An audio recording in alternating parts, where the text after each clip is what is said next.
This segment of the news is brought to you by Sun Oil Limited.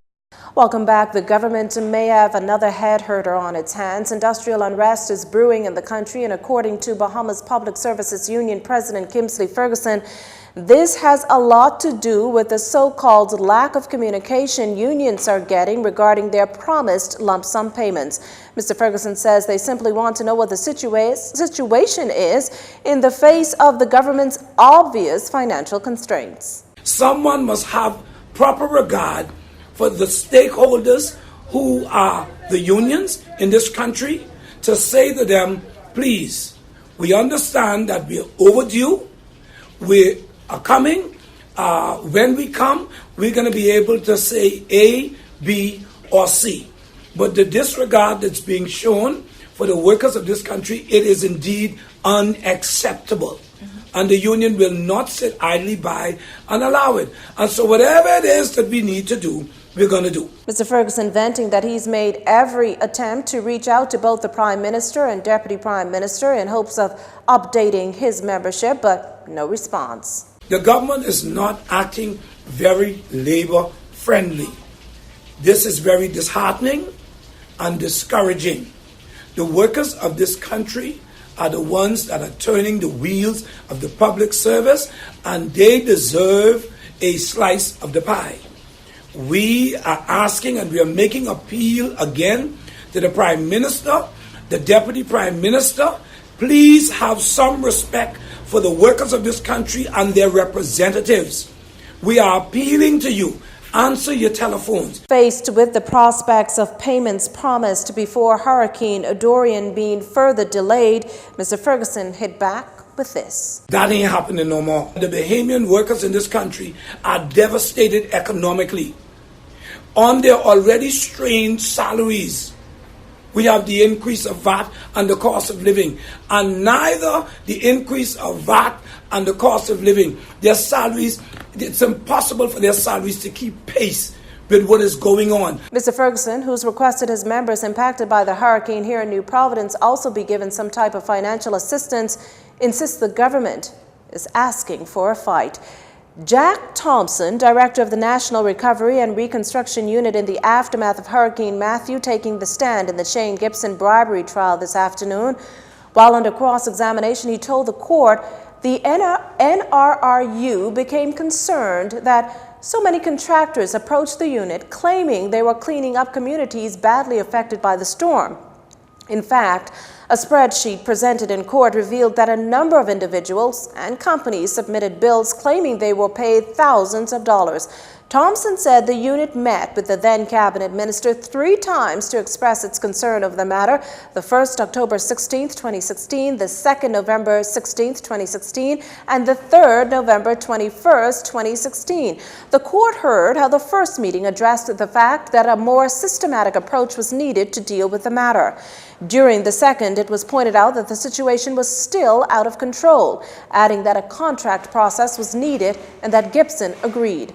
Thompson further noted that the accused was concerned about the process by which bills were being submitted before moving to the contract process, which Gibson himself initiated.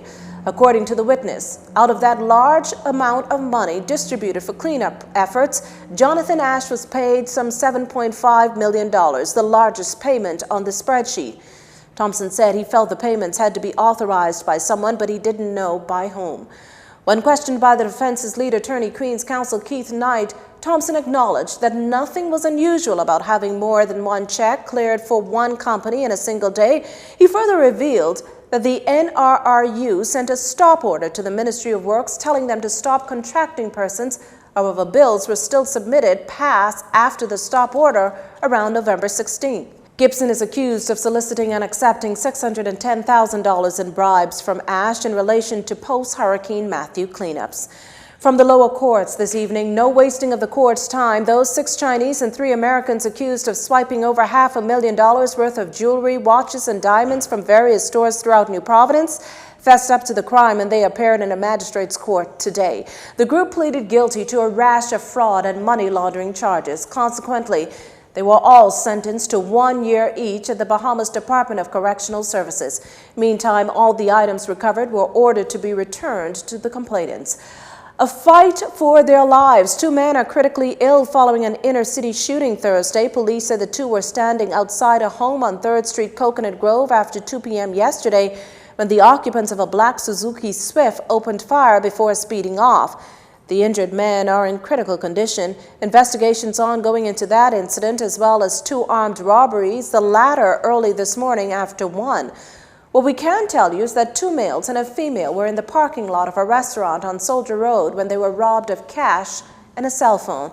The hunt's on for their assailants. The police force puts more boots on the ground, this after 100 of its recruits successfully completed their training and passed out on Thursday. The rigorous 18-week course included training in self-defense, firearm, legal studies, traffic investigation, crime scene, and physical skills.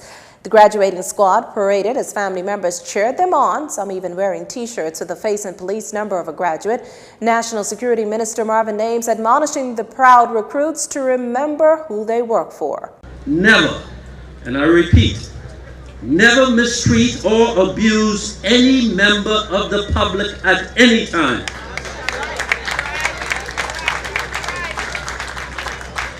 This job is simply about service to the Bahamian people. Remembering who you work for always means that you must resist the temptation of being corrupted. A bad cop betrays the public trust. Bad cops put their lives and the lives of their colleagues in grave risk. Officers who violate their oath of office will continue to be relentlessly pursued. Echoing those sentiments was Police Commissioner Anthony Ferguson, who cited a quote from the father of modern policing, Sir Robert Peel. The police, he said, are the public, and the public are the police. Officers, to build relationships, you must build trust, not just with co-workers, but with the people in the community. This means telling the truth, being respectful and fair, having a good attitude, and not letting your mood determine your attitude. Everything you do from here on will positively or negatively reflect on the organization, your family, this academy, and country. So exercise your daily duties with courage, integrity, and loyalty.